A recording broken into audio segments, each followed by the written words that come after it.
U.S. Army veteran Specialist E4 Jonathan Ray Molina says he has a hard time doing the activities he once loved. He experiences respiratory issues from serving in Iraq back in 2007. A lot of friends, have had the same issues, but nobody can ever really get a solid answer as to, to what really caused it. In search of those answers, Molina traveled from his home in Texas to Long Island, New York to see Dr. Anthony Zema, an allergy, immunology, and pulmonary disease specialist affiliated with Hofstra Northwell School of Medicine and Stony Brook University. Zema has been treating veterans for 20 years. Over a decade ago, he noticed that some soldiers returning from Iraq and Afghanistan were experiencing breathing problems. In 2004, we realized that at a VA hospital where most of the patients usually were 80-year-old men in wheelchairs, there were young women and men of all ethnicities in uniform who were 20 or 30 years old who showed up saying that they were short of breath. In fact, the index case for me was that there was an all-state football player from Garden City who had never had asthma or exercise problems, was in perfect shape, and he noticed he was symptomatic, and all he said, just get me back, I want to go back to the fight. Zema suspected that dust particles from the air or particulate matter found in their lung tissue could possibly be causing their problems. He teamed up with an unlikely partner, a geologist at Stony Brook University, Timothy Glotch, to get a closer look at the problem. I'm always looking for projects that are kind of outside of my comfort zone, and this certainly qualifies, for that.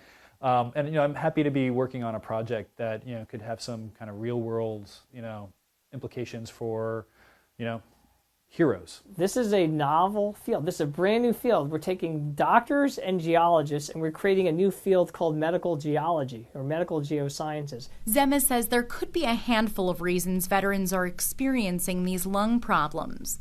The climates in Iraq and Afghanistan are harsh. Dust storms kick up loose sand and other sharp particles, which can cause lung scarring if inhaled. Then there's damage from the war itself, like blasts from improvised explosive devices or IEDs that project smoke and debris. Another cause of these breathing problems could be the unknown long-term impact of burn pits. It's just a big hole in the ground that's covered with, medical waste, lithium batteries, car batteries, like Humvee tires. All reduced to ash and smoke. Some were located near military living quarters. An initial study conducted by the National Academy of Sciences Institute of Medicine concluded that there's only limited evidence suggesting a connection between pulmonary problems and burn pits. Zema says research linking burn pits to health issues could help inform veteran health care moving forward. To find that link, he looked beyond medicine into the field of geoscience. His question? What makes up the particulate matter found in these veterans' lung tissue? They saw and said, I actually have a instrument that might be helpful. We can look at really small things, we can get the mineralogy, we can tell you not just what metal is in there, but what species of metal is in. This particular instrument is also really good at looking at organic molecules and organic contaminants. Glotch works with a Raman spectrometer, a machine he usually uses to examine meteorites and chunks of rock.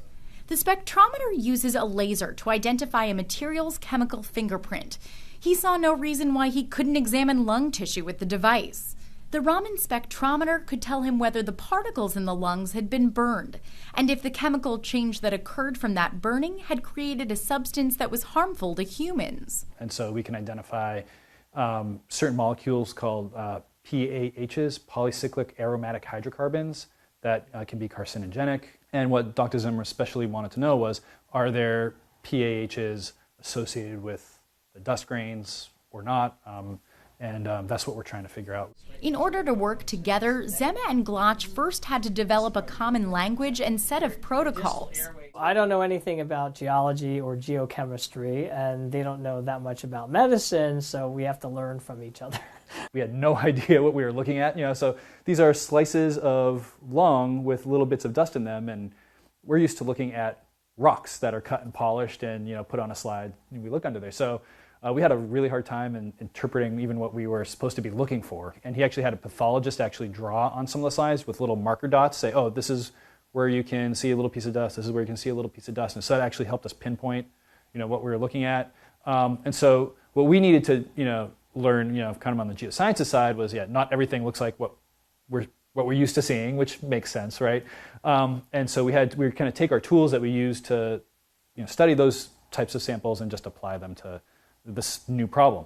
It's a work in progress, and if Glotch and Zema can identify the causes of lung issues affecting veterans using the Raman spectrometer and pinpoint any long-term concerns, they may give veterans and others long sought-after answers.